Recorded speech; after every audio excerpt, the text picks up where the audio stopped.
Mirchi Sunday suspense, কান টান উত্তেজনা। বইটির সত্ত্ব আনন্দ পাবলিশার্স প্রাইভেট লিমিটেড কর্তৃক সংরক্ষিত।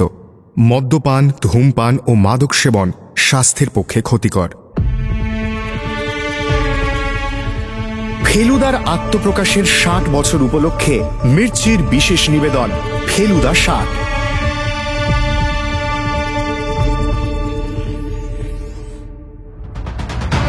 আপনাকে আমি একটি মাত্র কাজ দিতে এসেছি। আমার সঙ্গে ওই ছেলেটি কে সেটা আমার জানা চাই। ঠিক আছে, কাজটা আমি নিচ্ছি। আমি বুঝলাম ফেলুদা সহজে ছাড়ছে না। রঞ্জন খুব সাধারণ ছেলে ছিল না। He deliberately let him drown. I want the truth. আমি এত দূর থেকে এসেছি শুধু এই ট্রুথের সন্ধানে।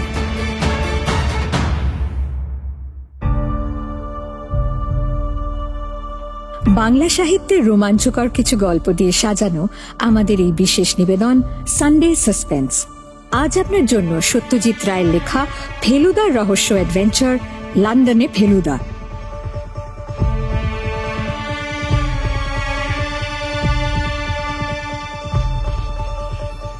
সত্যজিৎ রায়ের জন্ম 2রা মে 1921 সালে, প্রয়াণ 1992 সালের 23শে এপ্রিল। সন্দেশ পত্রিকার পুনঃপ্রকাশ উপলক্ষে শুরু করেন সাহিত্য রচনা, বাকিটা ইতিহাস। আমাদের তিনি উপহার দিয়েছেন ফেলুদা, প্রফেসর শঙ্কু, তারিণী খুড়োর মতন সব চরিত্র আর অজস্র ছোট গল্প। সত্যজিৎ রায়ের পুত্র সন্দীপ রায় লিখছেন, 1982-তে বাবা মা ফিলিপিন্স দ্বীপপুঞ্জের প্রথম আন্তর্জাতিক চলচ্চিত্র উৎসবে যোগ দিতে ম্যানিলা শহরে আমন্ত্রিত হন। যাবার পথে তারা একদিন হংকংয়ে ছিলেন। যদিও সে শহর বাবার আগেই দেখা, তবু এবারের জাঁকজমক তার চোখ ঝলসে দিল। ব্যাস, লেখা হলো 3 টোরেটোর যিশু। বিদেশের আরো 2টো জাঁদরেল শহর বাবাকে ভীষণ টানত, লন্ডন ও নিউ ইয়র্ক। লন্ডনে ফেলুদা গেল ঠিকই, কিন্তু নিউ ইয়র্কে আর যাওয়া তার হয়ে উঠল না। লন্ডনে ফেলুদা প্রথম প্রকাশিত হয় শারদীয়া দেশ পত্রিকায় 1989 সালে। প্রধান চরিত্রে ফেলুদা, তোপসে এবং জটায়ু। শুরু হচ্ছে লন্ডনে ফেলুদা।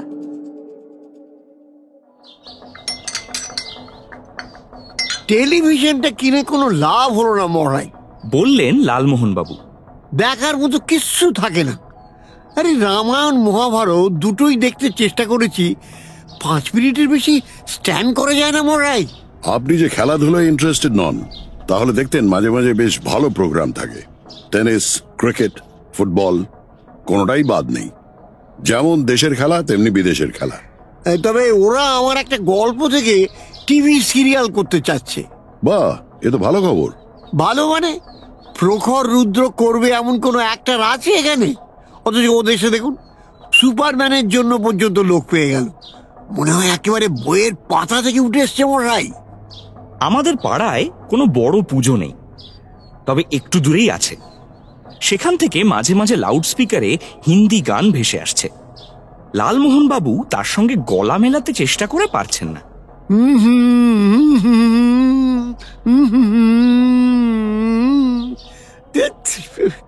গানটা ভদ্রলোকের একেবারেই আসে না, যদিও বলেন ওর দাদা মশাই নাকি খান 30 ওস্তাদি গান রেকর্ড করেছিলেন। চা একপ্রস্ত হয়ে গেছে, আরেকবার হবে কিনা ভাবছি। এমন সময় বাইরে গাড়ি থামার শব্দ পেলাম, তারপরেই ডোরবেল।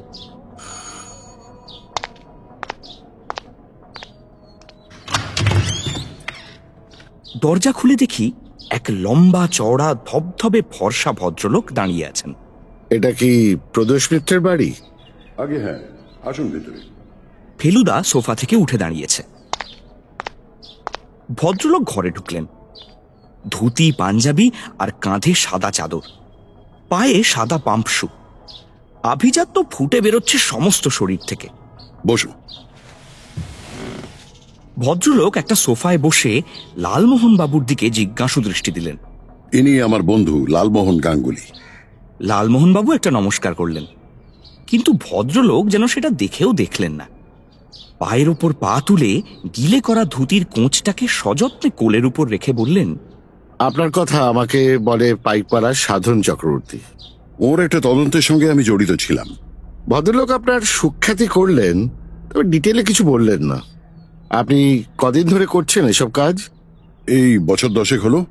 সিস্টেমটা দিশি না বিদিতি? যে কেসে যেমনটা দরকার হয় আর কি। ও আই সি। আপনার সমস্যাটা কি সেটা যদি বলেন। সেটাকে সমস্যা বলা যায় কিনা আমি জানি না, সেটা আপনি বিচার করবেন। ভদ্রলোক পকেট থেকে একটা খাম বের করলেন, তারপর তার থেকে সযত্নে একটা ছবি বের করে ফেলুদাকে দিলেন।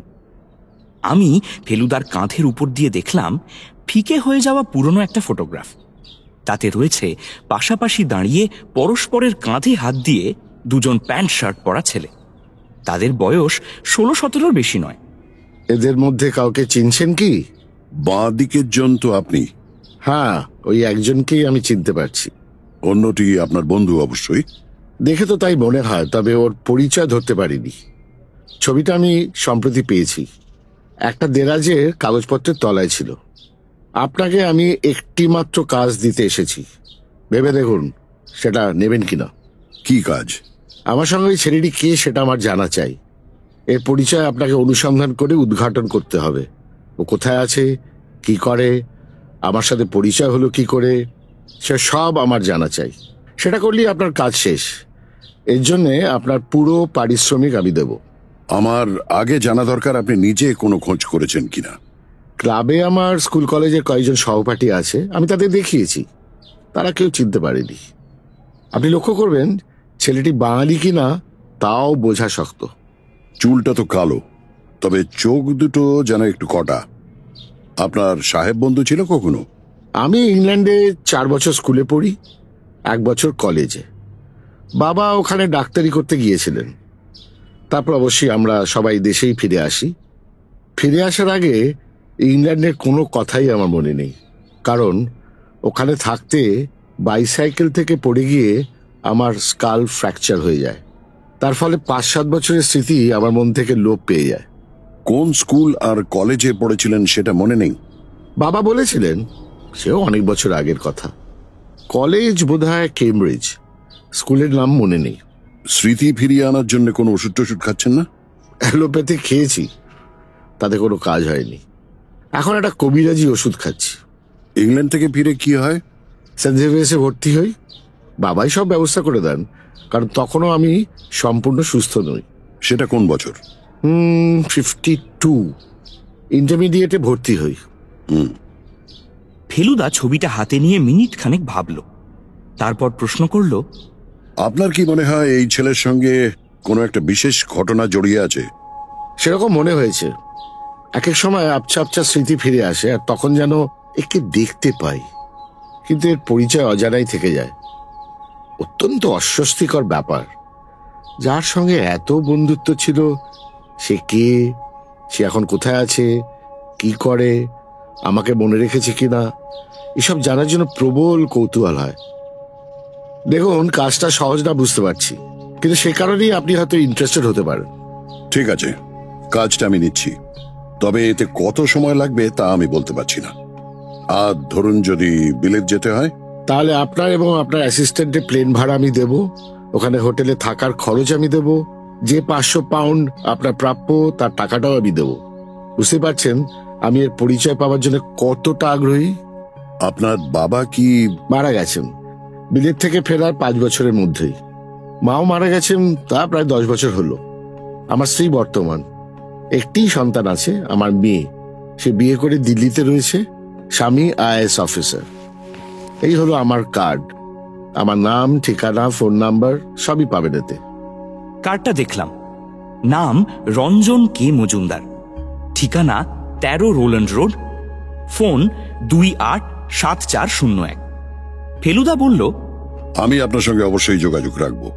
কোনো প্রয়োজন হলে আশা করি আপনি আমাকে সাহায্য করবেন। সম্ভব হলে নিশ্চয়ই করব। ভদ্রলোক উঠে পড়ে বললেন, ছবিটা তাহলে আপনার কাছেই রইল? হ্যাঁ, ওটার একটা কপি করে অরিজিনালটা আপনাকে ফেরত দিয়ে দেবো। ও ভালো কথা, আপনি কি করেন সেটা তো জানা হলো না। সরি, আমারই বলা উচিত ছিল। আমি একজন চার্টার অ্যাকাউন্টেন্ট, বিকম পাশ করি সেন্ট জেভিয়ার্স কলেজ থেকে। লিঅ্যান্ড ওয়াটকিন্স হচ্ছে আমার অফিসের নাম। Thank you. আসি তাহলে। Good day and all the best.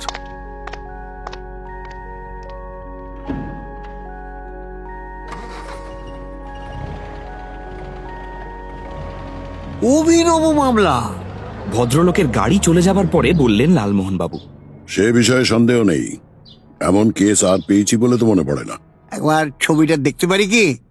Feluda ছবিটা জটায়ুকে দিল। ভদ্রলোক ভুরু কুঁচকে সেটার দিকে কিছুক্ষণ চেয়ে থেকে বললেন, সাহেব না ইন্ডিয়ান তা বোঝার উপায় নেই মশাই। আচ্ছা, এই কেসটা আপনি কিভাবে কন্ডাক্ট করবেন অত মাথায় আসছে না।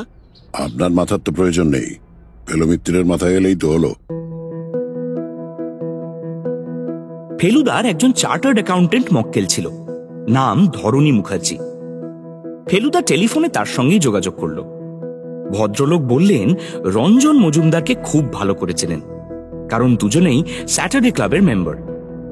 রঞ্জনবাবু কিরকম লোক জিজ্ঞেস করাতে ধরণীবাবু বললেন যে তিনি একটু চাপা ধরনের লোক, বিশেষ মিশুকে নন।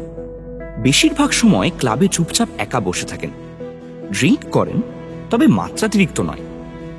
রঞ্জনবাবু যে ছেলেবেলায় কিছুকাল বিলেতে ছিলেন সে কথাও ধরণীবাবু জানেন, কিন্তু তার বাইরে আর কিছুই বিশেষ জানেন না।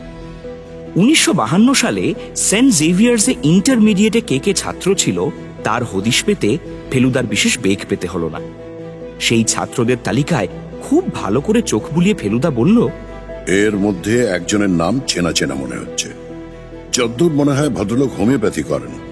বাড়ি ফিরে এসে বলল, তবে ডাক্তার হীরেন বসাকের নামটা ডিরেক্টরিতে বার করে ভদ্রলোকের টেলিফোন নাম্বারটা আমাকে দিত। আমি 2 মিনিটে কাজটা সেরে ফেললাম। ফেলুদা সেই নাম্বারে ফোন করে একটা অ্যাপয়েন্টমেন্ট চাইল। ডাক্তার ফেলুদার নাম শুনেই হয়তো পরদিন সকালেই সময় দিয়ে দিলেন 11:30। কেস কেমন যাচ্ছে খবর নিতে পরদিন সকালে লালমোহনবাবু এসেছিলেন। আমরা তাঁর গাড়িতেই ডাক্তারের চেম্বারে গেলাম। ওয়েটিং রুমে ভিড় দেখেই বোঝা যাচ্ছে ডাক্তারের পসার ভালো। ডাক্তারের সহকারী আসুন আসুন আসুন প্লিজ আসুন বলে ফেলুদাকে একেবারে আসল ঘরে নিয়ে গিয়ে ঢোকালো। পিছন পিছন অবশ্য আমরা দুজনও ঢুকলাম। ডাক্তার বসাক ফেলুদাকে দেখে হাসি মুখে চেয়ার ছেড়ে উঠে দাঁড়ালেন। কি ব্যাপার, আপনার তো বড় একটা ব্যারাম ট্যারাম হয় না? ব্যারাম না, একটা তদন্তের ব্যাপারে আপনাকে একটা প্রশ্ন করতে এসেছি। কি প্রশ্ন?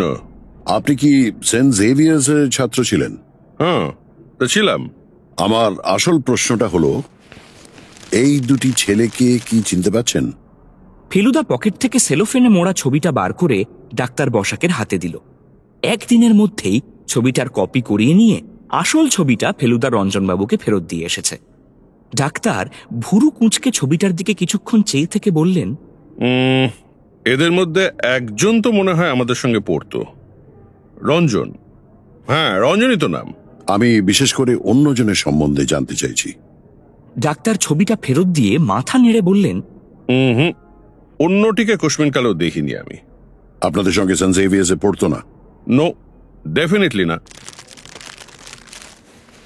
ফেলুদা ছবিটা আবার সেলোফেনে মুড়ে পকেটে রেখে দিল। আপনি তাহলে বলছেন আপনার ক্লাসের অন্য ছেলেদের জিজ্ঞেস করেও খুব একটা লাভ নেই? আমার তো মনে হয় বৃথা সময় নষ্ট। তাও আপনি একটা কাজ করে দিলে আমি খুব উপকৃত হব।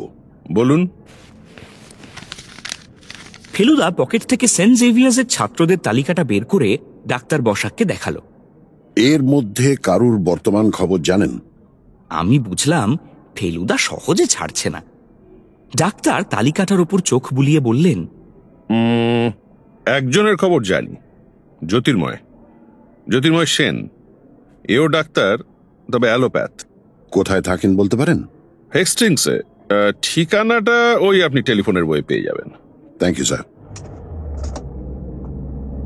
গাড়িতে উঠে লালমোহনবাবু বললেন, স্কুল কলেজের বাইরেও তো বন্ধু হয় মশাই। অ্যাট প্রেজেন্ট আমার যে কজন বন্ধু আছে তাদের কেউই আমার সহপাঠী ছিল না। এটা ঠিকই বলেছেন। আমার মনে হয় শেষ পর্যন্ত খবরের কাগজে ছবি দিয়ে এনকোয়ারি করতে হবে। তবে আগে এই হেস্টিংসের ডাক্তারকে একটু বাজিয়ে দেখা যাক। জ্যোতির্ময় সেন আমাদের অ্যাপয়েন্টমেন্ট দিয়েছিলেন 3 দিন পরে, সকাল 9:30। ফেলুদার নাম শুনেছেন, যথেষ্ট সম্ভ্রমের সঙ্গে কথা বললেন আর বললেন উনি 10টায় চেম্বারে যান, তার আগেই আমাদের সঙ্গে কাজটা সেরে নিতে চান। ফেলুদা বলল, আর এটাও জানিয়ে রাখি যে এর সঙ্গে ব্যারামের কোনো সম্পর্ক নেই। ব্যাপারটা আমার একটা তদন্তের সঙ্গে জড়িত। লালমোহন বাবুও অ্যাপয়েন্টমেন্টের কথাটা জেনে নিয়েছিলেন। তাঁর গাড়িতেই আমরা শুক্রবার সকালে ঠিক 9:30 হেস্টিংসের জ্যোতির্ময় সেনের বাড়ি পৌঁছলাম। এর বসার যে ভালো সেটা বাড়ি দেখেই বোঝা যায়। বেয়ারা এসে সেলাম ঠুকে আমাদের বসবার ঘরে নিয়ে গিয়ে বসিয়ে বলল, ডাক্তারবাবু 5 মিনিটের মধ্যেই এসে পড়বেন। লালমোহন বাবু গলা নামিয়ে ফেলুদাকে প্রশ্ন করলেন, মশাই, আপনি কার বিষয় জানতে চাইবেন? রঞ্জন মজুমদার না ছবির অন্য ছেলেটি? রঞ্জন মজুমদার লোকটাকে একটু ভালো করে জানা দরকার। এখন পর্যন্ত খুবই সামান্য জানি। তার বন্ধুর বিষয়ে ডাক্তার কিছু বলতে পারবেন বলে তো মনে হয় না। ফেলুদার কথা শেষ হবার সঙ্গে সঙ্গেই জ্যোতির্ময় বাবু এসে গেলেন। আপনি তো প্রদোষ মিত্র, অবশ্য ফেলুদা নামই বেশি প্রসিদ্ধ। আর ইনি তো তোপসে, বুঝতেই পারছি। আর আপনি নিশ্চয়ই জটায়ু। আপনার তদন্তের সব কাহিনী আমার বাড়ির ছেলে বুড়ো সবাই পড়ে, তাই আপনাকে একরকম আত্মীয় বলেই মনে হয়। বলুন, কি প্রয়োজন আপনার? এই ছবির দুজনের একজনকেও চেনেন? আরে এ তো দেখছি রঞ্জন মজুমদার, পরিষ্কার মনে পড়ছে চেহারা। তবে এই দ্বিতীয় ছেলেটাকে ঠিক চিনতে পারছি না। কলেজে আপনাদের ক্লাসে ছিল না? তাহলে মনে থাকতো। তাহলে এই রঞ্জন মজুমদার সম্বন্ধে দু একটা প্রশ্ন করব। কলেজে রঞ্জন আমার ইন্টিমেট বন্ধু ছিল। আমরা দুজনে এক বেঞ্চে বসতাম, একসঙ্গে সিনেমাও দেখতাম। ও আমার হয়ে প্রক্সি দিত আর আমি ওর হয়ে দিতাম। অবশ্যই এখন আর কোনো যোগাযোগ নেই। কিরকম ছেলে ছিলেন তিনি, অর্থাৎ মানুষ হিসেবে কিরকম? জ্যোতির্ময় সেন ভুরু কুঁচকে একটু ভাবলেন, তারপর বললেন, একটু খ্যাপাটে গোছের। অবশ্যই সেটা আমি মাইন্ড করতাম না। খ্যাপাটে কেন বলছেন? কারণ ওই বয়সে অত স্ট্রং ন্যাশনালিস্ট ফিলিং আমি কারোর মধ্যে দেখিনি। এটা মনে হয় ওর ঠাকুরদাদার কাছ থেকে পাওয়া। রঘুনাথ মজুমদার ইয়াং বয়সে টেররিস্ট দলে ছিলেন, ওই বোমা টোমা তৈরি করতেন। রঞ্জনের বাবার মধ্যেও বোধহয় এই জিনিসটা ছিল। বিলেতে ডাক্তারি করতেন, কোন এক সাহেবের সঙ্গে বনেনি বলে আবার ওই দেশে ফিরে আসেন বলে শুনেছি। বিলেতে থাকার সময় রঞ্জনবাবু তখনকার স্কুলে পড়তেন? তা পড়তো হয়তো, কিন্তু সে সম্বন্ধে ও নিজে কিছুই বলেনি। আর ওর তো ওখানে একটা বিশ্রী অ্যাক্সিডেন্ট হয়, মানে সে বিষয়ে জানেন বোধহয়। হ্যাঁ, উনি নিজেই বলেছিলেন। তার ফলেও 5-7 বছরের ঘটনা একেবারে ভুলে যায়। অর্থাৎ বিলেতের সব ঘটনাই ওর মন থেকে লোপ পেয়ে যায়। তাহলে ওখানে কার সঙ্গে পরিচয় হয়েছিল না হয়েছিল সেটাও জানবার কোনো উপায় নেই? না, যদি না ঘটনাচক্রে স্মৃতি আবার ফিরে আসে। তবে এটা বলে রাখি, রঞ্জন খুব সাধারণ ছেলে ছিল না। অসুখে ওর কি ক্ষতি করেছিল জানি না, বা ইংল্যান্ডের ছাত্র অবস্থা ওর কিরকম ভাবে কেটেছে তাও জানি না, কিন্তু ওর মধ্যে একটা ব্যক্তিত্ব ছিল যেটা ওই বয়সেও বেশ বেশ বোঝা যেত।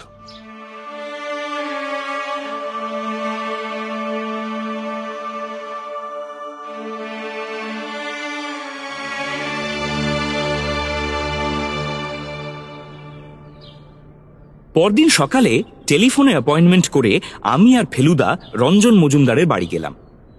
কদ্দূর এগোলেন? এই ছেলেটি যে কলকাতায় আপনার সহপাঠী ছিল না সেটা জানতে পেরেছি।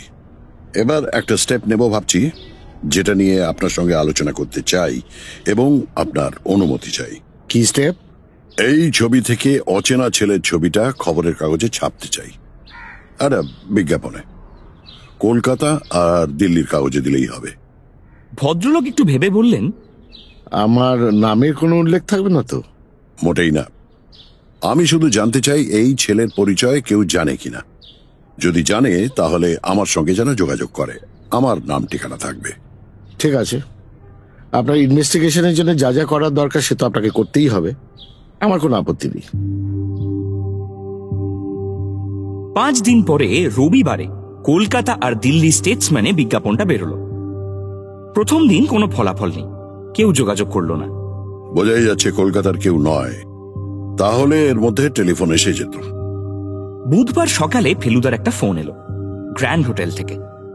জন ডেক্সটার বলে একজন ট্যুরিস্ট, তিনি একটা অস্ট্রেলিয়ান দলের সঙ্গে ভারতবর্ষ ভ্রমণে বেরিয়েছেন।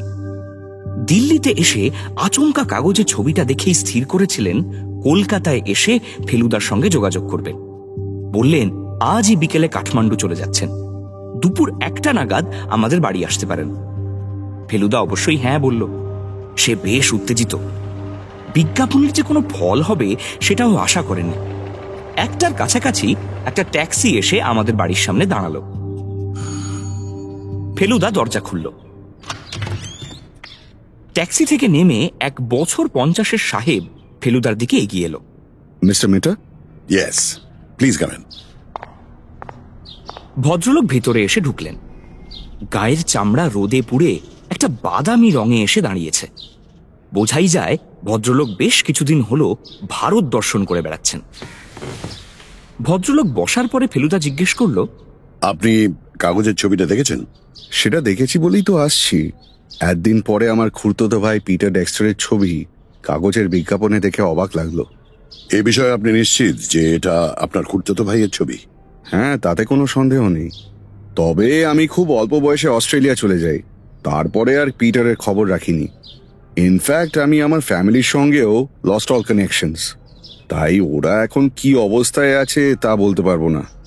এইটুকু মনে আছে যে পিটারের বাবা, মানে আমার কাকা মাইকেল ডেক্সটার, ইন্ডিয়ান আর্মিতে ছিলেন।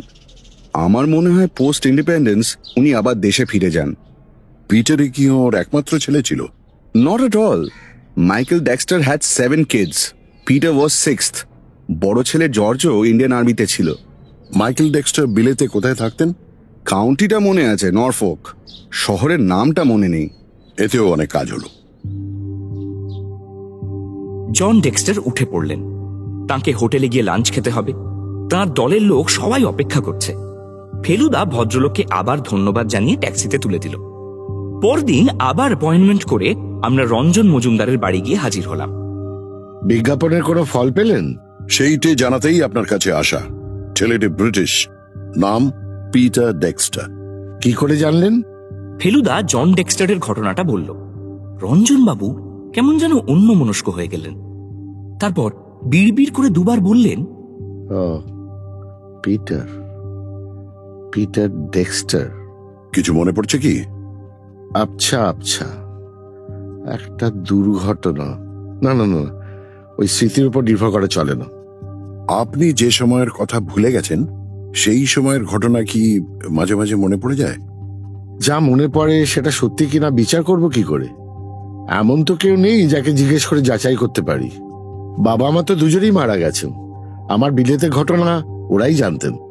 একটা জিনিস বোধহয় বুঝতেই পারছেন যে কলকাতায় বসে এই পিটার ডেক্সটার সম্বন্ধে আর কিছু জানা যাবে না।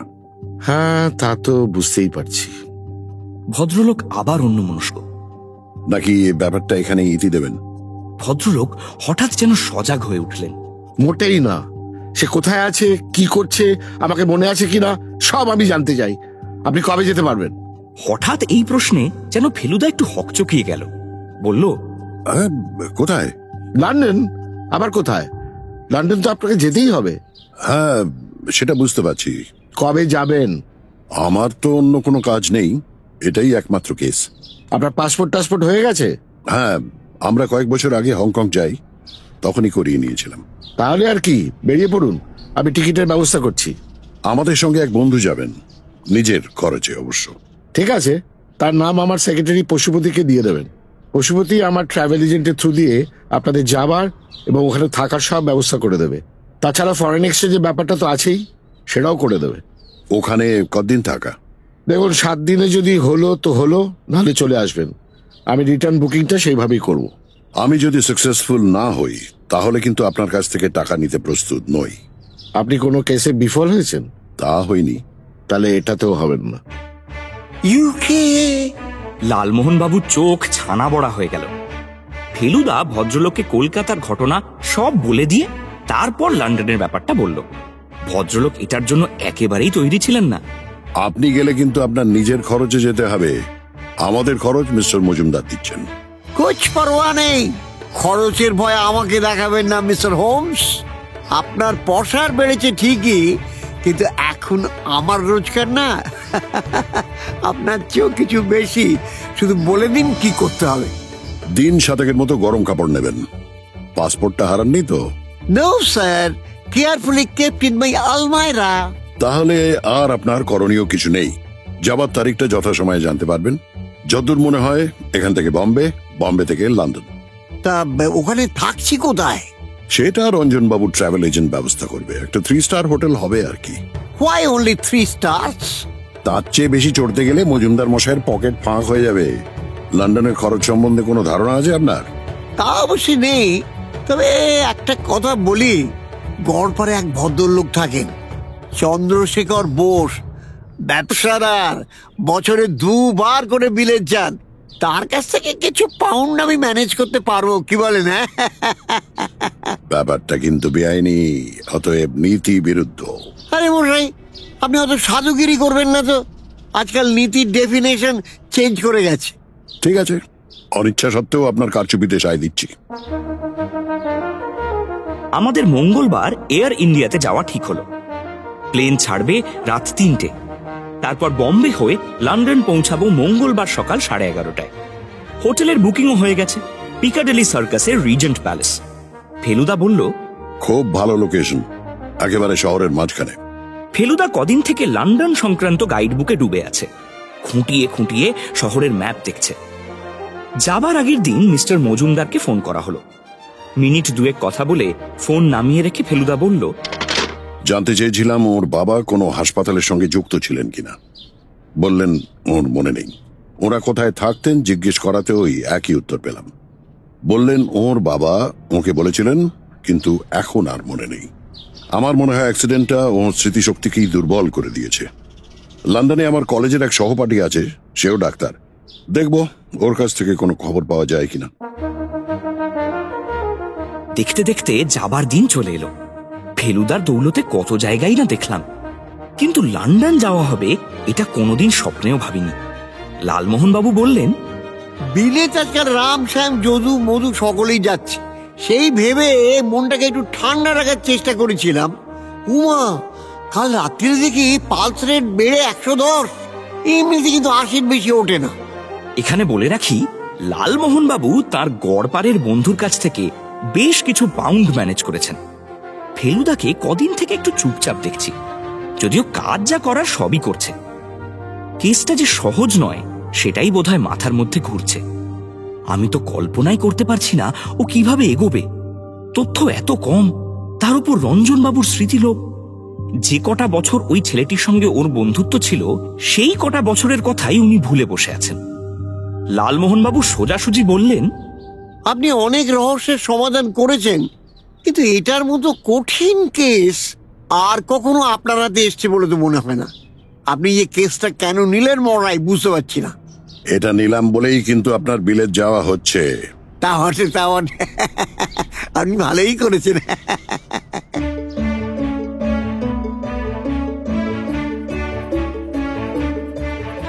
যাবার দিন এবং তারপর যাবার সময়ও এসে পড়ল। লালমোহন বাবুর গাড়িতেই এয়ারপোর্টে গেলাম। ভদ্রলোক পুরো দস্তু সাহেব সেজেছেন। এই গাড়িটা আগে দেখিনি, বুঝলাম নতুন কিনেছেন। Attention, all passengers traveling on Air India flight 182 from Mumbai to London. We are now ready for departure and boarding. কাস্টমসের ঝামেলা এখানেই চুকিয়ে দিয়ে বম্বে পৌঁছে লাগেজ জমা দিয়ে লাউঞ্জে কিছুটা সময় অপেক্ষা করে লাউড স্পিকারের ঘোষণা শুনে আমরা প্লেনে গিয়ে উঠলাম। আশ্চর্য, এখন বিছানায় শুয়ে ঘুমানোর কথা, কিন্তু যাবার উত্তেজনায় একটুও ঘুম পাচ্ছে না। Ladies and gentlemen, boys and girls, welcome on board flight 182. It will take 11 hours to reach Delhi Heathrow Airport. Lalmohan বাবু নাকি দুপুরে এক দফা ঘুমিয়ে নিয়েছেন, তাই বললেন প্লেনে আর ঘুমানোর দরকার নেই। ভদ্রলোক নিজের জায়গায় বসে বেল্ট বেঁধে বললেন, সেই পঞ্চুলালের গল্পে পড়েছিলাম না, তিমি মাছের পেটে ঢুকেছিল পঞ্চু। এও যেন সেই তিমি মাছের পেট। এত লোক সমেত প্লেনটা মাটি থেকে ওঠে কি করে বলুন তো? আশ্চর্য না? সেই আশ্চর্য ঘটনাটাও ঘটে গেল। রানওয়ে দিয়ে যখন প্লেন কান ফাটানো শব্দ করে ছুটে চলেছে, লালমোহন বাবুর চোখ তখন বন্ধ। ঠোঁটটা একবার নড়ে উঠল, আর বুঝলাম যে উনি বললেন, আর সেই মুহূর্তে প্লেনটা জমি ছেড়ে আকাশে উঠে পড়ল।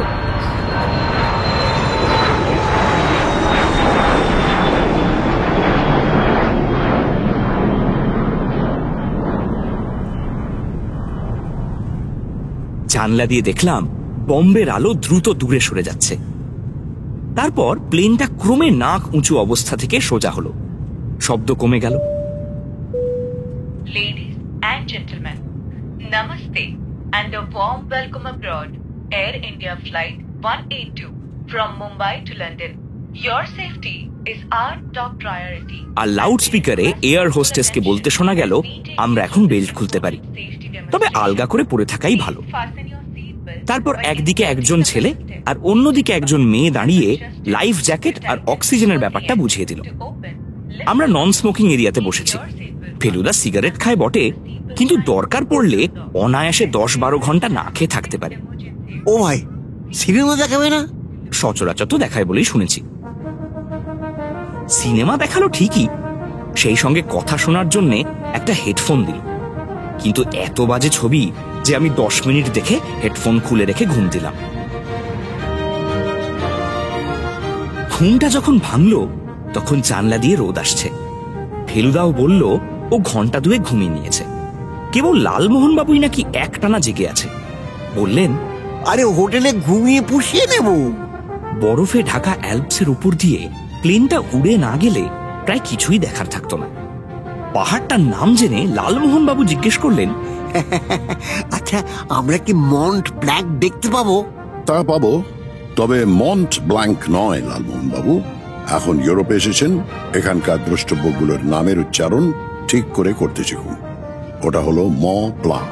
এটা আপনাকে হংকংয়েও বলেছিলাম। সে কি মশাই, অনেকগুলো অক্ষরের কোনো উচ্চারণই নেই। ফরাসিতে সেটা খুব স্বাভাবিক। লালমোহন বাবু বেশ কয়েকবার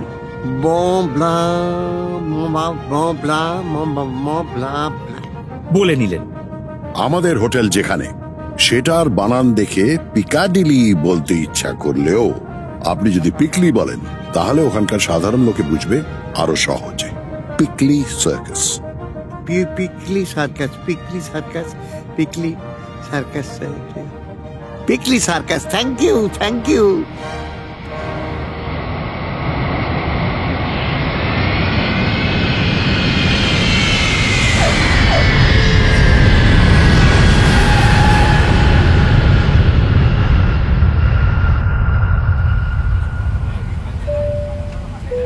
Ladies and gentlemen, Air India welcomes you to the Heathrow Airport, London.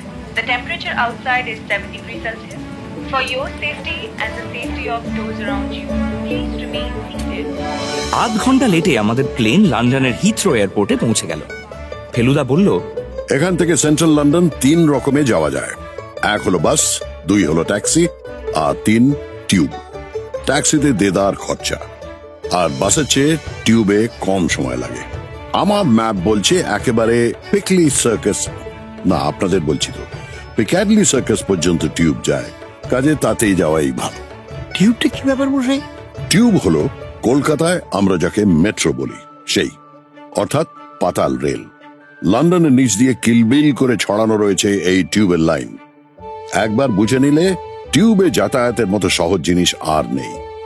Map পাওয়া যায়, একটা আপনাকে এনে দেবো।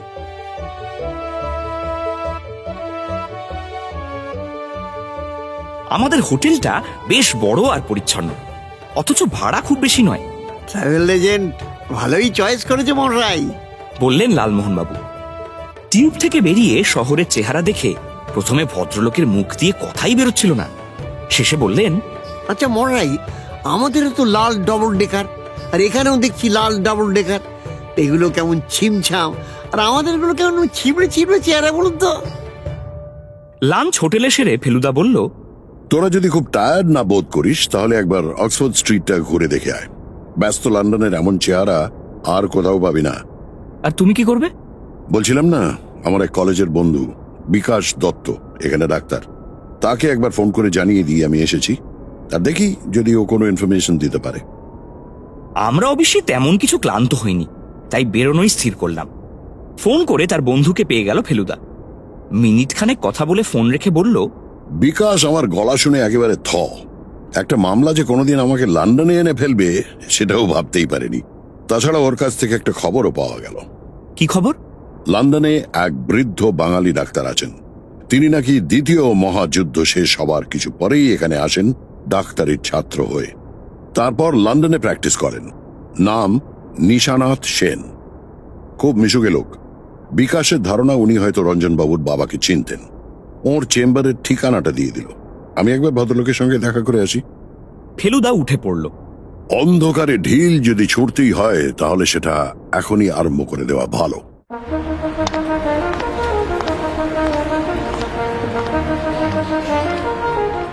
আমরা একসঙ্গেই বেরোলাম। ফেলুদা টিউব স্টেশনের দিকে গেল।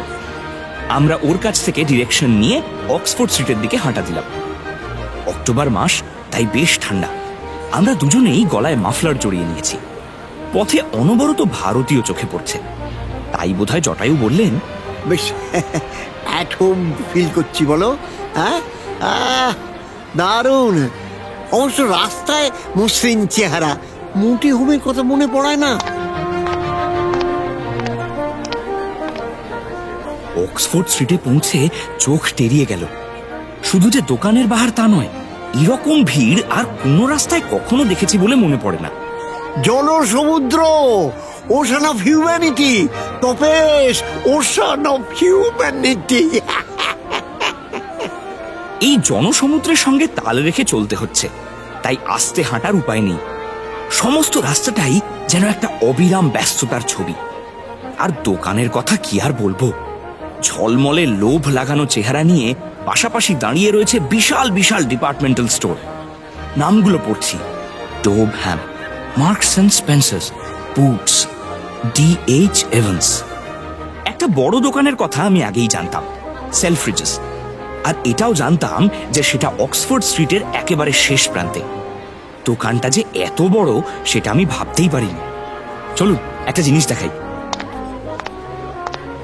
বলে লালমোহন বাবুকে হাত ধরে রাস্তা পার করে সেলফ্রিজেসের সামনে এসে দাঁড়ালাম। তারপর ঘুরপাক খাওয়া দরজা দিয়ে দুজনের দোকানের ভিতর ঢুকলাম। আমাদের মুখ হাঁ হয়ে গেল।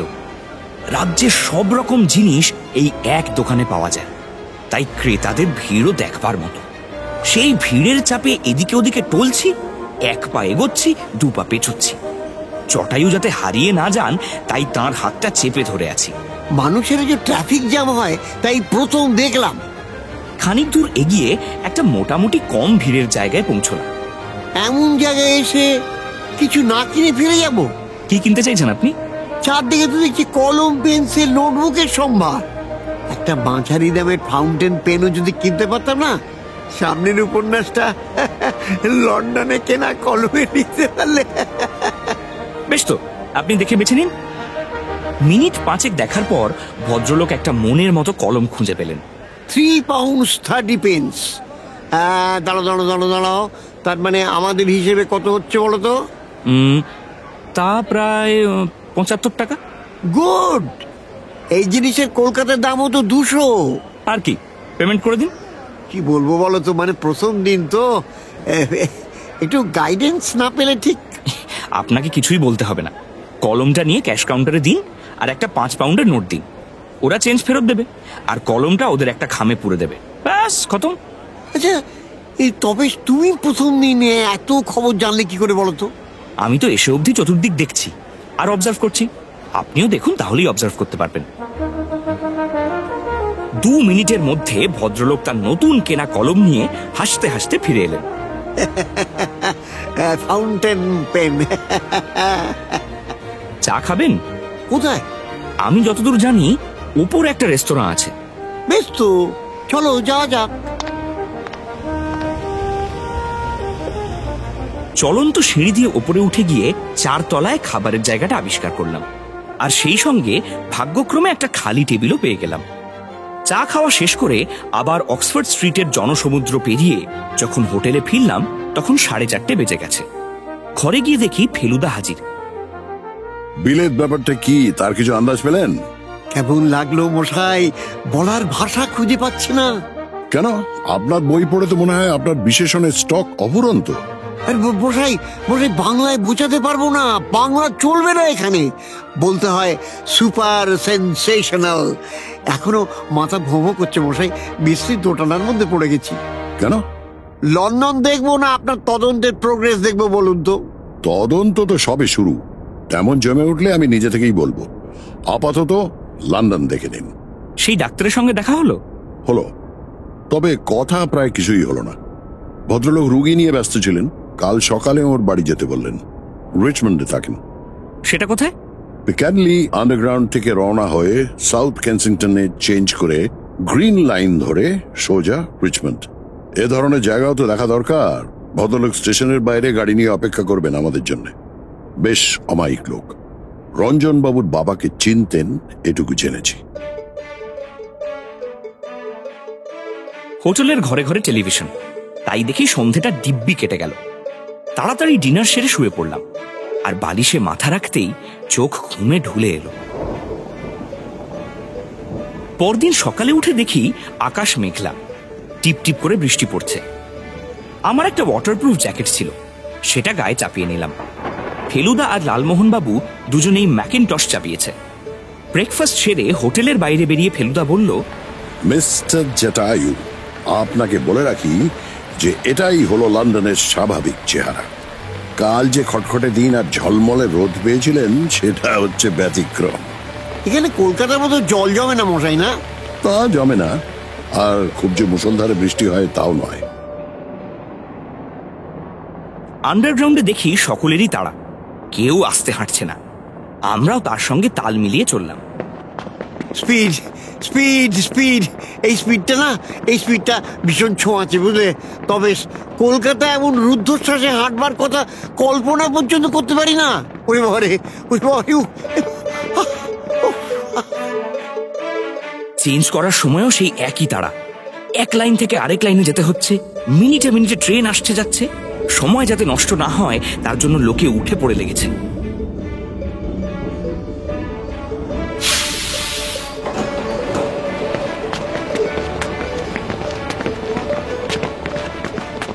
রিচমন্ড পৌঁছলাম 11:05।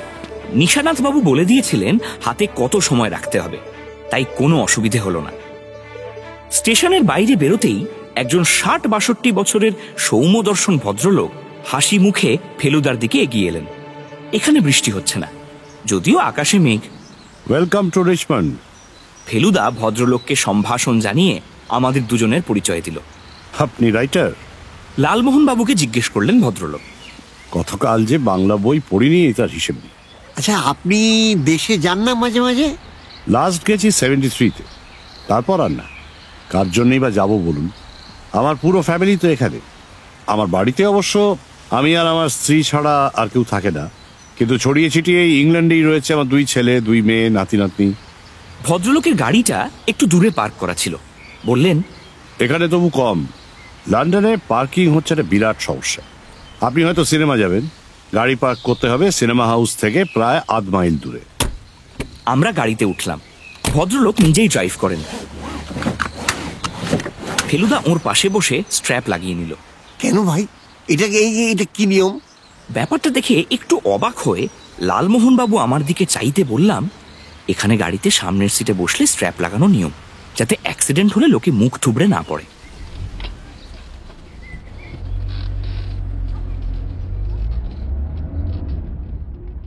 নিশানাথ বাবু গাড়ি চালু করে দিয়ে বললেন, আমার বাড়ি এখান থেকে 1.5 মাইল। এখানে এখনো মাইল চলে, জানেন তো? দেশে তো কিলোমিটার কিলোগ্রাম হয়ে গেছে, তাই না? রিচমন্ড যে খুব ছোট জায়গা তা মনে হলো না, কারণ দোকানপাট সবই রয়েছে। অক্সফোর্ড স্ট্রিটে যেসব দোকানের নাম দেখেছিলাম তার কিছু কিছু এখানেও দেখলাম।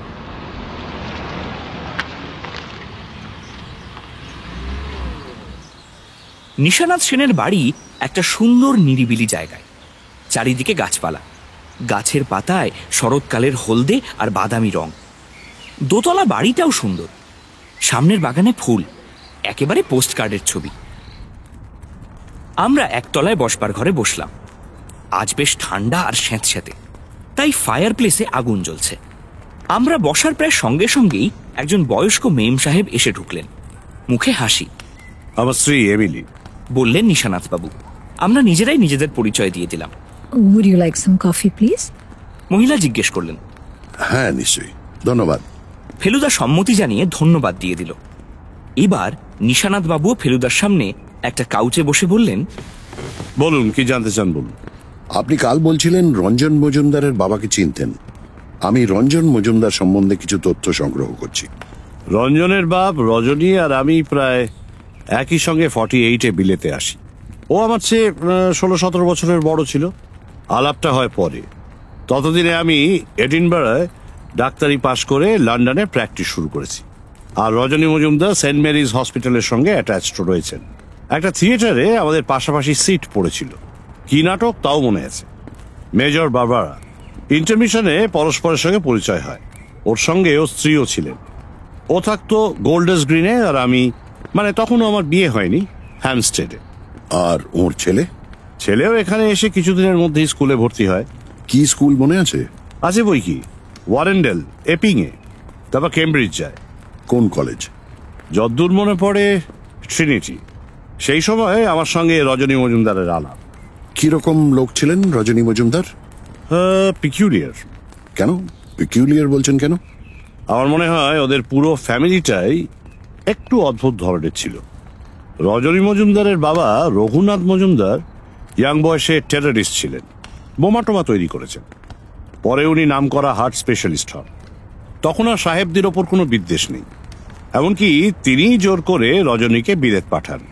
তার শখ তার নাতি সাহেব স্কুলে পড়বে আর ছেলে লন্ডনে প্র্যাকটিস করবে। এরকম রূপান্তর বড় একটা দেখা যায় না। আর রজনী যেভাবে দেশে ফিরে গেল সেও অদ্ভুত। ওর একটা ধারণা ছিল যে ইংরেজরা এখনো ভারতীয়দের ঘৃণার চোখে দেখে। আমি ওকে অনেক বোঝানোর চেষ্টা করেছি যে ব্যাপারটা সত্যি নয়। এই বিদ্বেষের দু একটা আইসোলেটেড ঘটনা হয়তো ঘটে থাকতে পারে, কিন্তু এখানে বহু ভারতীয় ইংরেজদের সঙ্গে একসঙ্গে কাজ করছে। দুই জাতের মধ্যে কোনো ক্ল্যাশই নেই। কিন্তু রজনী মজুমদার আমার কথা মানতে রাজি হয়নি একটা সামান্য ব্যাপারে। ওরই এক ব্রিটিশ পেশেন্টের একটা কথায় ও হঠাৎ স্থির করে দেশে ফিরে যাবে। ততদিনে তো ওর ছেলের অ্যাক্সিডেন্ট ঘটে গেছে। হ্যাঁ, তা গেছে। সেই ছেলে এখন কি করছে? তার তো 50-এর ওপর বয়স হওয়া উচিত। হ্যাঁ, উনি চার্টার্ড অ্যাকাউন্টেন্ট। তার মানে এখানকার পড়াশোনা ওর কোনো কাজেই লাগেনি। কলকাতায় ফিরে গিয়ে নিশ্চয়ই নতুন করে পড়াশোনা করতে হয়। তাই তো মনে হয়। রঞ্জনের বন্ধু বান্ধব সম্বন্ধে কিছু জানতেন কি?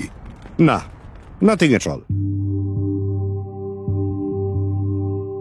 ইতিমধ্যে কফি এসে গিয়েছিল আর আমাদের খাওয়াও হয়ে গিয়েছিল, তাই আমরা উঠে পড়লাম।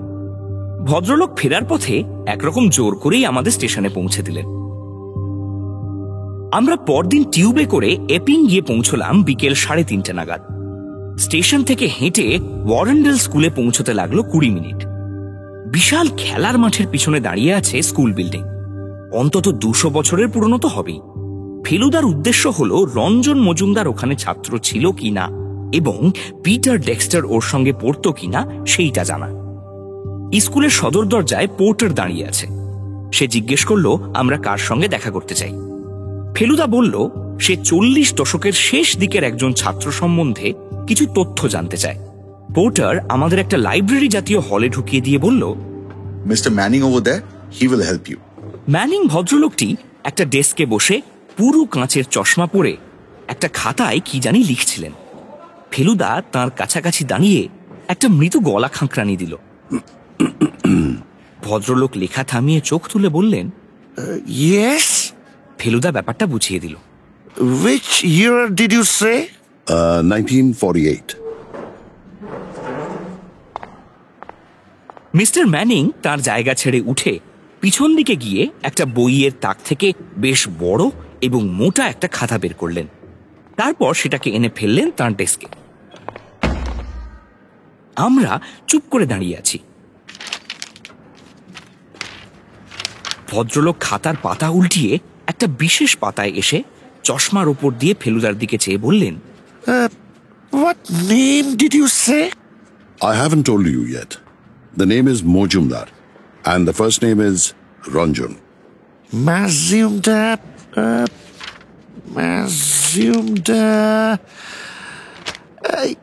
Yes, our Mazumdar.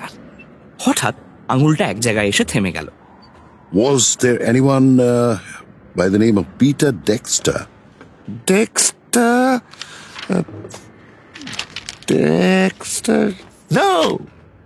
No Dexter in the same class. Would you kindly look into the 1949 list?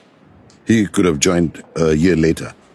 দুঃখের বিষয় 49-এর খাতাতেও পিটার ডেক্সটারের নাম পাওয়া গেল না। অর্থাৎ এখানে আর আমাদের থাকার কোনো মানে হয় না। Thank you very much. You have been most helpful. ট্রেনে আসতে আসতে ফেলুদা বলল, কেমব্রিজ গিয়ে খোঁজ করলেই ডেক্সটারের নাম পাওয়া যাবে, কিন্তু তাও আমার মনে হচ্ছিল যে এখানেও কাগজে একটা বিজ্ঞাপন দিলে মন্দ হতো না। কি বিজ্ঞাপন বসে? টাইমসের পার্সোনাল কলামে দেব, নরফোকের পিটার ডেক্সটার সম্বন্ধে কারো কোনো ইনফরমেশন থাকলে সে যেন অমুক হোটেলের অমুক ঘরের অমুক ব্যক্তির সঙ্গে যোগাযোগ করে। এতে কিছু ফল হতে পারে বলে আপনি আশা করছেন? কিসে ফল হয় আর কিসে না হয় সেটা তো সবসময় আগে থেকে বলা যায় না। কেমব্রিজের তালিকায় নাম পেলে তো শুধু নামটাই পাওয়া যাবে, লোকটা সম্বন্ধে তো কিছু জানা যাবে না। দিয়েই দেখি না একটা বিজ্ঞাপন। কিন্তু সে তো বেরোতে বেরোতে 3-4 দিন লেগে যাবে। 2 দিনের বেশি সময় লাগার কথা নয়। একটা দিন যদি ফাঁক পাই তাহলে সেদিন আমরা লন্ডন দেখব। এখানে দেখার জিনিসের কি অভাব আছে? মাদাম তুসোর নাম শুনেছেন? ম্যাডাম টুসড? আপনার উচ্চারণে তাই। ও বুঝেছি, যেখানে বিখ্যাত লোকেদের মোমের প্রতিকৃতি আছে তো? ইয়েস স্যার, অবশ্য দ্রষ্টব্য। তারপর আর্ট গ্যালারিগুলো আছে, পার্লামেন্ট হাউস, বিগ বেন আছে, সেন্ট পলস ক্যাথিড্রাল আছে। কত চাই? হেঁটে হেঁটে আপনার পায়ের গোড়ালিতে ফোসকা পড়ে যাবে, অথচ এগুলো না দেখলে লন্ডন দেখা হলো বলা চলে না। আপনার বিজ্ঞাপনটা কবে দিচ্ছেন? আজই, 1 ঘন্টার মধ্যেই। পরশু বেরিয়ে যাবে। তাহলে কালকের দিনটা আমরা শহরটা দেখছি। হ্যাঁ।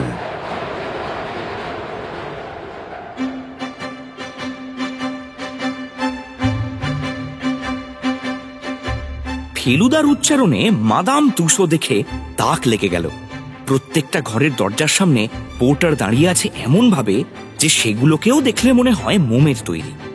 তারপর চেম্বার অফ হরার্স, সত্যিই গায়ে কাঁটা দেয়। মিউজিয়াম দেখার পর বাইরে বেরিয়ে আমরা ফেলুদাকে অনুসরণ করে চললাম। এবারে কোথায় যাচ্ছে সেটা আগে থেকে কিছুই বলল না। এখানকার অনেক রাস্তার নাম বড় বড় পাথরের ফলকে লেখা থাকে। একটুক্ষণ চলার পর সেই রকম একটা ফলক চোখে পড়ায় ব্যাপারটা এক ঝলকে বুঝে নিলাম। রাস্তার নাম বেকার স্ট্রিট। 221B বেকার স্ট্রিটে যে শার্লক হোমসের বাড়ি, সেটা কে না জানে। গুরু, তুমি ছিলে বলেই আমরা আছি। আজ আমার লন্ডন আসা সার্থক হলো। I am all yours, Professor Moriarty. এবার মজার কথাটা কি জানো ওয়াটসন, আমি কিন্তু বহু আগে থেকেই জানি এই কেসটায় একটা হাউন্ড আছে আর আছেন এক মহিলা। ওয়াটসন, ওয়াটসন, ওয়াটসন, কি বলবো তোমায়, কি অকল্পনীয় সুন্দরী, যে কেউ প্রেমে পড়ে যাবে। Thank you John Clay, love you. তুমি না থাকলে সকালটা এত মিষ্টি হতো না। বিশ্বের গল্প সাহিত্যে যত চরিত্র সৃষ্টি হয়েছে তার মধ্যে খ্যাতিতে যে শার্লক হোমস নাম্বার 1, সেটা ফেলুদা অনেকবার বলেছে। কনান ডয়েল একটা গল্পে হোমসকে মেরে ফেলেছিলেন, কিন্তু পাবলিক এসা হল্লা করে যে ডয়েল বাধ্য হয়ে হোমসকে আবার বাঁচিয়ে তুলেছিলেন। বেকার স্ট্রিটে না এলে লন্ডন দেখা সম্পূর্ণ হতো না, এইটা বুঝতে পারলাম। 2 দিন পরে অর্থাৎ রবিবার টাইমসে ফেলুদার বিজ্ঞাপন বেরোলো। আর আশ্চর্য ব্যাপার, তার পরদিনই বিজ্ঞাপনের ফল পাওয়া গেল। সোমবার সকাল 8:30টায় ফেলুদার ফোন বেজে উঠল। মিনিট খানেক কথা বলে ফেলুদা ফোনটা রেখে বলল, অত্যন্ত রুক্ষ মেজাজের লোক, নাম আর্চিবল্ড ক্রিপস। বলল ওর কাছে পিটার ডেক্সটারের খবর আছে, 0.5 ঘন্টার মধ্যেই এসে যাচ্ছে লোকটা। রগড় হতে পারে, তুই লালমোহন বাবুকে খবর দে। লালমোহন বাবু তৈরি ছিলেন। এসে বললেন এত তাড়াতাড়ি রেজাল্ট পাওয়া যাবে সেটা উনি ভাবতেই পারেননি। 9:15টার সময় দরজায় টোকা পড়ল। মৃদু নয়, বেশ জোরে। আমি দরজা খুললাম। রুক্ষ গলার সঙ্গে মানানসই রুক্ষ চেহারাওয়ালা একজন ভদ্রলোক ঢুকে এলেন। তাঁর দৃষ্টি প্রথমে গেল জটায়ুর দিকে। লালমোহন বাবু ফেলুদার দিকে দেখিয়ে দিলেন। ক্রিপস সাহেব একটা চেয়ার টেনে এনে তাতে বসে ফেলুদার দিকে কঠোর দৃষ্টি দিয়ে বললেন, What do you want to know about Peter Dexter? প্রথমত সে এখন কোথায়? He is in heaven. তার মৃত্যু হয়েছে শুনে আমি দুঃখিত। কবে হলো? আজ নয়, অনেক কাল আগে, when he was in Cambridge। উনি কেমব্রিজে পড়তেন?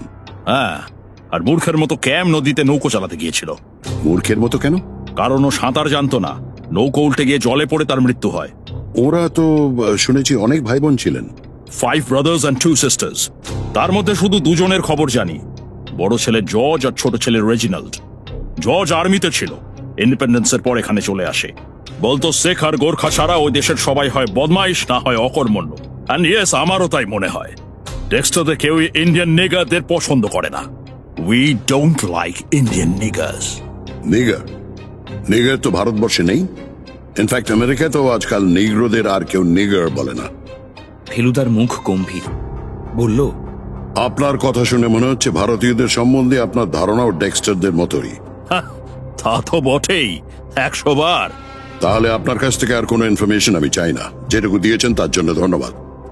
এই গরম কথাগুলো শুনে ক্রিপস সাহেব যেন একটু নরম হলেন। বললেন, well, I am sorry if I have offended you. রেজিনাল্ডের কথাটা বলেই আমি উঠছি। রেজিনাল্ড ওদের ছোট ভাই। সে ইন্ডিয়াতে একটা চা বাগানে আছে, কিন্তু বেশি দিন থাকবে না। ফেলুদা চেয়েই রয়েছে ভদ্রলোকের দিকে, মুখে কিছু বলছে না। Because he has cancer. ও গিয়েছিল শুধু পয়সা রোজগারের জন্য। ভারতবর্ষের উপর ওর কোনো মমতা নেই। ফেলুদা উঠে দাঁড়ালো।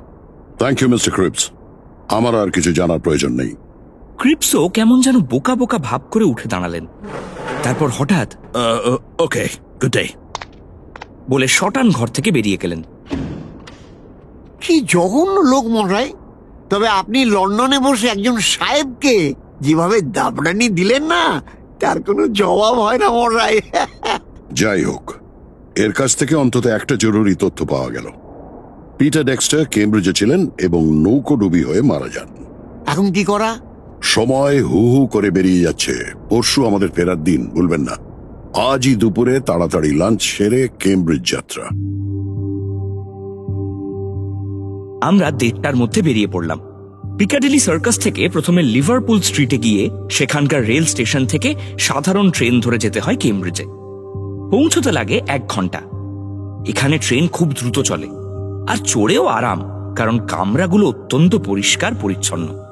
সুন্দর শহর কেমব্রিজ, তার মধ্যে ইউনিভার্সিটি দাঁড়িয়ে আছে প্রাচীন ঐতিহ্য নিয়ে। পাশাপাশি অনেকগুলো কলেজ আছে। ফেলুদা বলল 800টা। তবে নিশানাথ বাবু বলে দিয়েছিলেন রঞ্জন মজুমদার ট্রিনিটি কলেজে পড়তেন, তাই আমরা সেখানেই খোঁজ করলাম। জানা গেল যে 1951-তে রঞ্জন মজুমদার ইতিহাস পড়তে ট্রিনিটি কলেজে ভর্তি হন এবং তার সঙ্গে একই ক্লাসে ছিলেন পিটার ডেক্সটার। এই পিটার ডেক্সটার তো নৌকাডুবি হয়ে মারা যান? জিজ্ঞেস করলো ফেলুদা। যে ভদ্রলোক আমাদের সাহায্য করছিলেন, নাম মিস্টার টেইলর, তিনি বললেন যে তিনি মাত্র 7 বছর হলো জয়েন করেছেন, কাজেই পুরনো ঘটনা কিছুই জানেন না। তবে এখানে একজন খুব পুরনো গার্ডনার আছে, 40 বছর হলো এখানে কাজ করছে, নাম হুকিন্স। তাকে জিজ্ঞাসা করে দেখতে পারেন। ফেলুদা বাগানেই হুকিন্সকে পাকড়াও করলো। গায়ের চামড়া এখনো বেশ টানটান, তবে চুল সাদা, তাও দিব্যি কাজ করে চলেছে। তুমি এখানে অনেকদিন আছো, তাই না? ইয়েস, তবে আর বেশি দিন নয়, কারণ আমার রিটায়ারমেন্টের সময় এসে গেছে। আমার বয়স 63 হলো, কিন্তু এখনো পরিশ্রম করতে পারি। আমার বাড়ি চ্যাটওয়ার্থ স্ট্রিটে, এখান থেকে 2 মাইল। রোজ হেঁটে আসি, হেঁটে ফিরি। ছাত্রদের সঙ্গে তোমার কিরকম সম্পর্ক? খুব ভালো। They all love me. আমার সঙ্গে এসে গল্প করে, ঠাট্টা তামাশা করে, আমাকে সিগারেট দেয়, বিয়ার দেয়। I get along very well with them. পুরনো ঘটনা মনে থাকে তোমার? স্মরণ শক্তি কেমন? হালের ঘটনা ভুলে যাই, কিন্তু পুরনো কিছু কিছু মনে আছে। সে কত পুরনো তার উপর নির্ভর করে। মনটাকে 40 বছর পিছিয়ে নিয়ে যেতে পারবে? ওয়াই? তোমাদের এখানে ক্যাম নদীতে নৌকো চালায় না ছেলেরা? শুধু ছেলেরা কেন, মেয়েরাও চালায়। কোনো নৌকোডুবির ঘটনা মনে পড়ছে? হুকিন্স মাথা নেড়ে গলাটাকে ভারী করে বলল,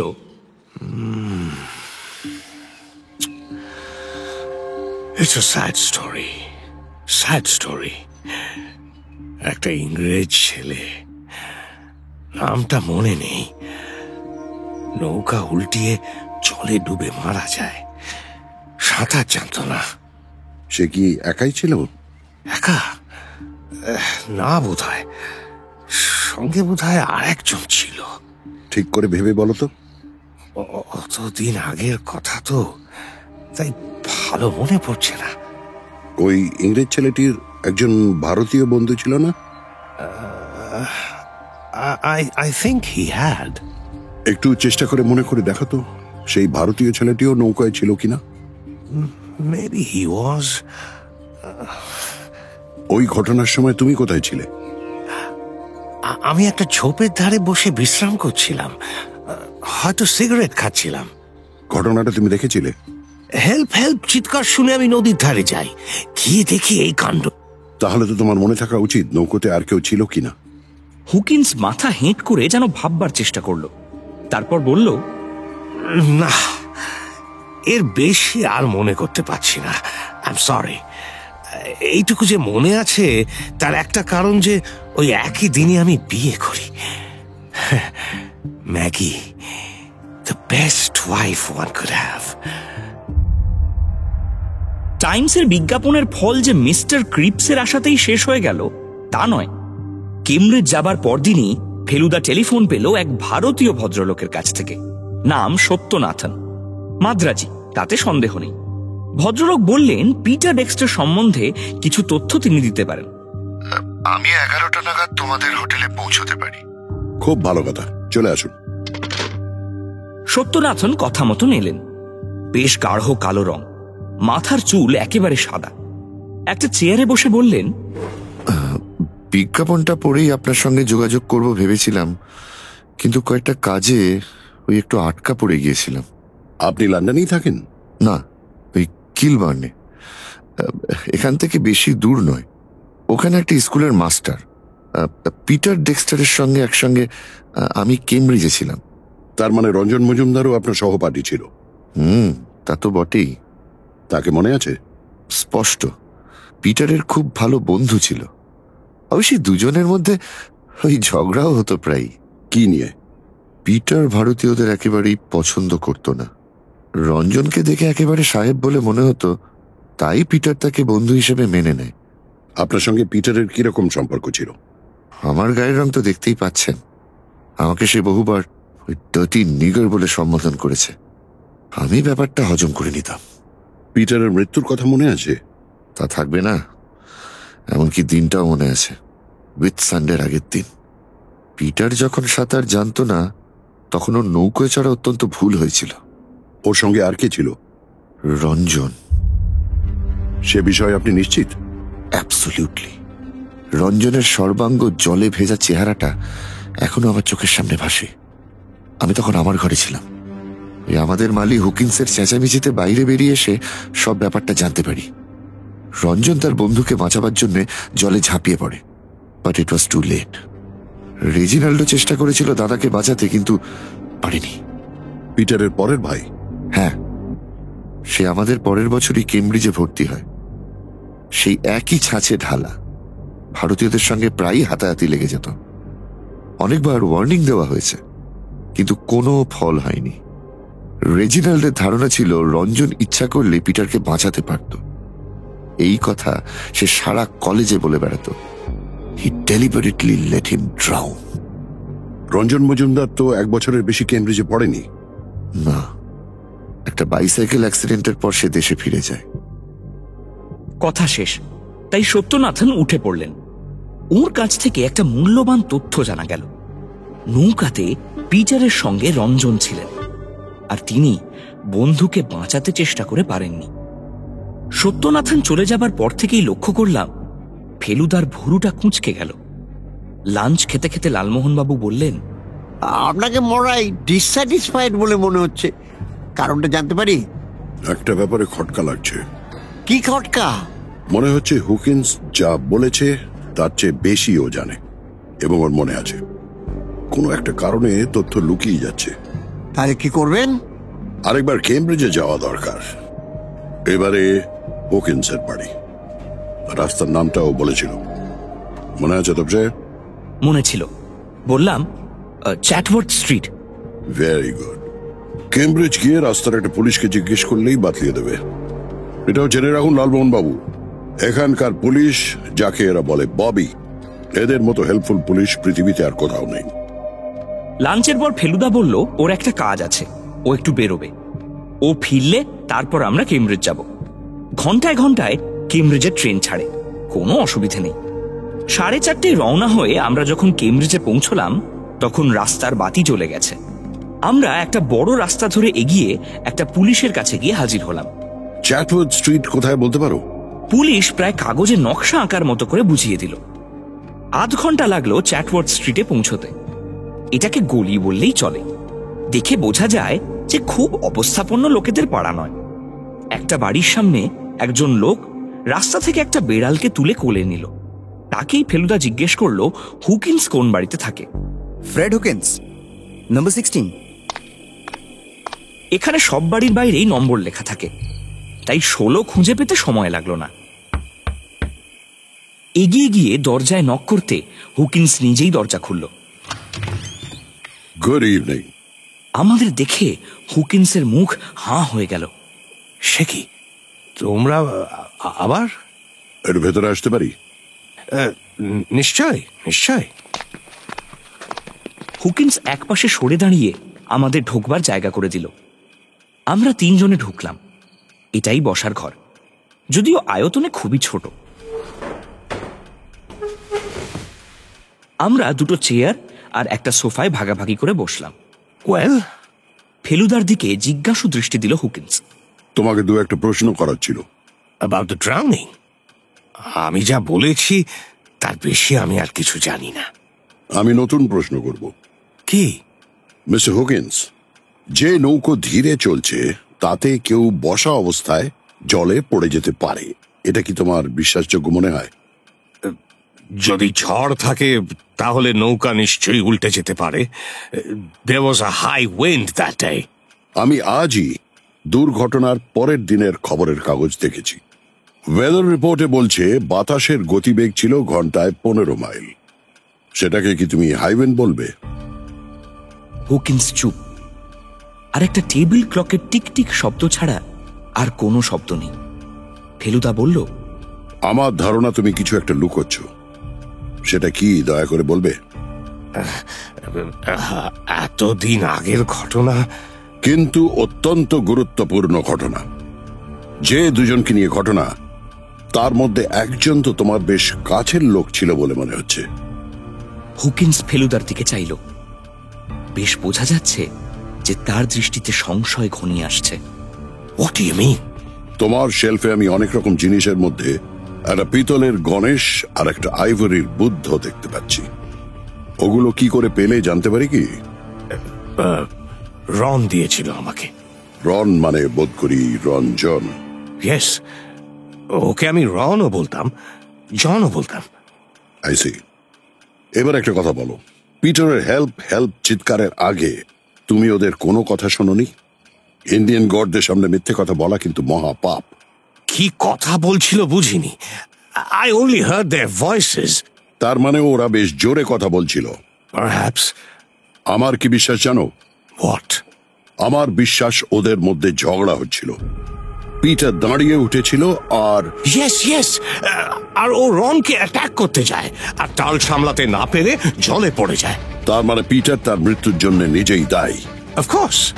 তোমাদের যে ক্যাম নদী, আমাদের দেশে এটাকে বলে কেনাল।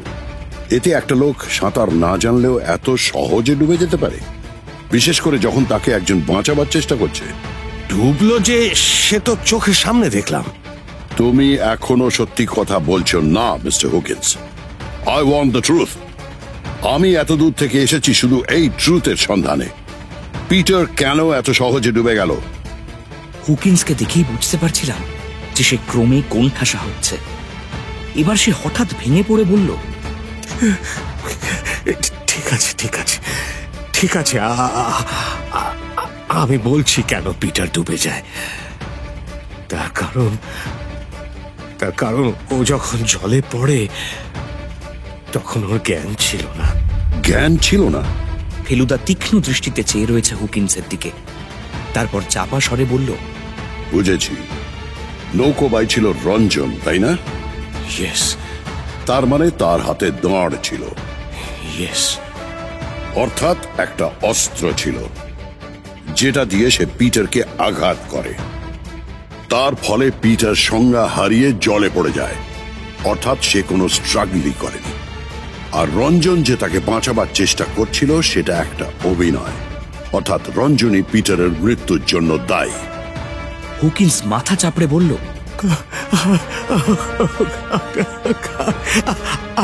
আমি তোমাদের আঘাত দিতে চাইনি, তাই সত্য গোপন করছিলাম। রঞ্জনের জায়গায় আমি থাকলে আমিও ওর মতনই করতাম। পিটার ওকে অশ্রাব্য ভাষায় গাল দিচ্ছিল। তোমার চামড়া সাদা হলে কি হবে? আঁচড় কাটলেই দেখা যাবে নিচে কালো। You are nothing but a dirty black native. Hold your tongue, Dexter. You are talking to an Indian.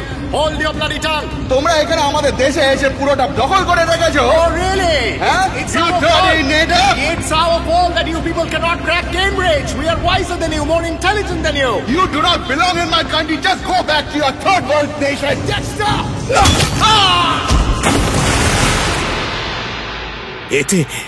এতে কার মাথা ঠিক থাকে বলো?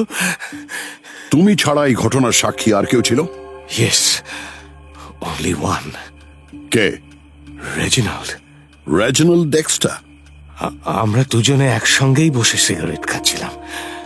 সমস্ত ঘটনাই আমরা দুজন একসঙ্গে দেখি। পরে আমি রনকে বাঁচানোর জন্য বলেছিলাম। পিটার রনকে আক্রমণ করতে গিয়ে জলে পড়ে যায়। এদিকে রেজিনাল্ড অনবরত সত্যি ঘটনাটা বলে বেড়াচ্ছিল। সৌভাগ্যক্রমে সকলেই জানতো যে রেজিনাল্ড ইন্ডিয়ানদের ঘৃণা করে, তাই তার কথা কেউ বিশ্বাস করেনি। Thank God for that. Ron was such a nice boy, so generous, so kind. এ ব্যাপারে তদন্ত হয়নি? ইনকোয়েস্ট হয়নি? হয়েছিল বই কি। তুমি সাক্ষী দিয়েছিলে? ইয়েস। মিথ্যে সাক্ষী তো? তা বটে। I was determined to save Ron. সেও অবশ্য সাক্ষী দিয়েছিল। আমি যা বলেছিলাম সেও তাই বলেছিল। আর রেজিনাল্ড, সে সাক্ষী দেয়নি? হ্যাঁ, and he spoke the truth. সে সত্যি ঘটনাই বলেছিল। তবে তার কথায় ভারতীয় বিদ্বেষ এত প্রকাশ পাচ্ছিল যে জুরি তার কথা বিশ্বাস করেনি। তারা রায় দিয়েছিল death by accident. Thank you mister Hawkins, আমার আর কোনো প্রশ্ন নেই।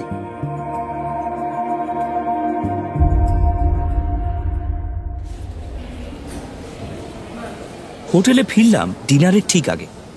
রিসেপশন থেকে ঘরের চাবি নিচ্ছি, এমন সময় একজন কর্মচারী ফেলুদার দিকে চেয়ে বললেন, Excuse me, sir. Yes? You have a telegram. Feluda টেলিগ্রামটা নিয়ে খুলে পড়ল। পাঠিয়েছেন রঞ্জন মজুমদার। তিনি বলছেন, can recall everything, return immediately. Perfect timing. এখানের মামলা শেষ।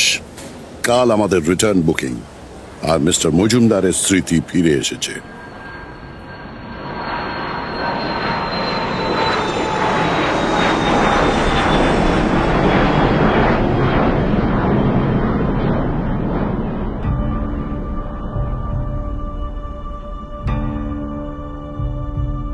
প্লেনেই ফেলুদা বলেছিল যে দমদম থেকে সোজা মিস্টার মজুমদারের বাড়ি যাব। আমরা কলকাতা পৌঁছচ্ছি দুপুর 1:05। মনে গভীর উৎকণ্ঠা। রঞ্জনবাবু জানেন তিনি খুন করেছিলেন। এখন তিনি কি করবেন? আমাদের ফেরার তারিখ আর সময় আগে থেকেই জানা ছিল, তাই লালমোহন বাবুর গাড়ি এয়ারপোর্টে হাজির ছিল। রোল্যান্ড রোডে পৌঁছে বুকটা ধক করে উঠল। রঞ্জনবাবুর বাড়ির সামনে পুলিশের গাড়ি কেন?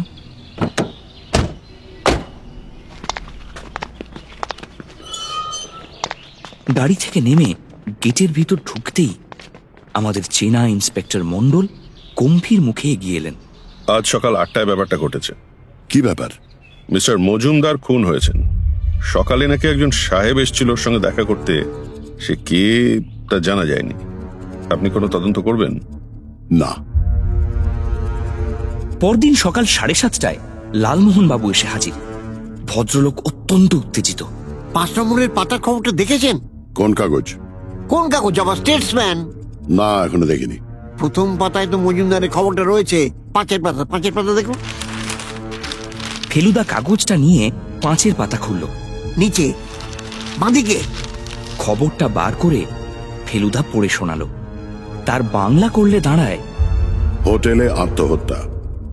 সাদার স্ট্রিটের একটি হোটেলে গতকাল রাত্রে গুলির আওয়াজ পেয়ে অনুসন্ধান করে দেখা যায় 7 নম্বর ঘরে একটি সাহেব মৃত অবস্থায় মেঝেতে পড়ে আছেন, তার হাতে রিভলভার।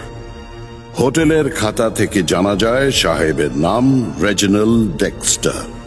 ইনি এসেছিলেন দার্জিলিং এর নিকটবর্তী খয়রাবাড়ি চা বাগান থেকে।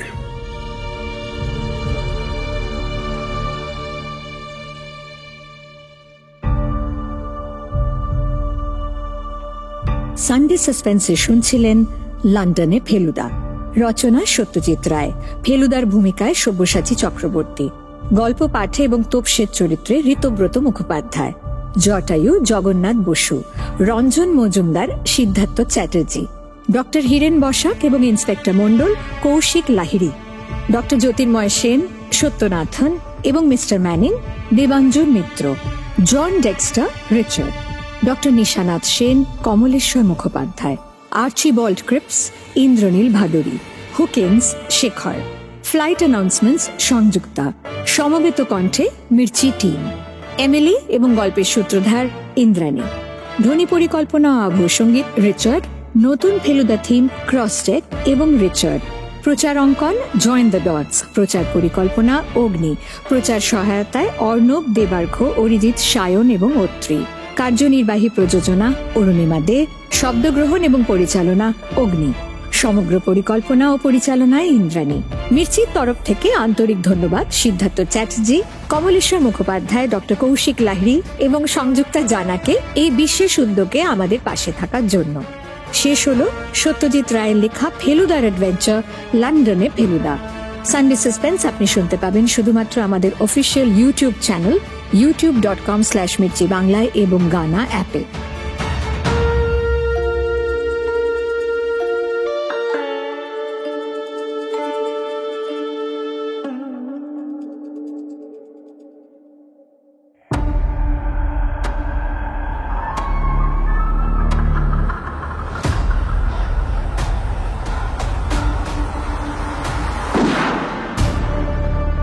মির্চি সানডে সাসপেন্স, কান টান উত্তেজনা।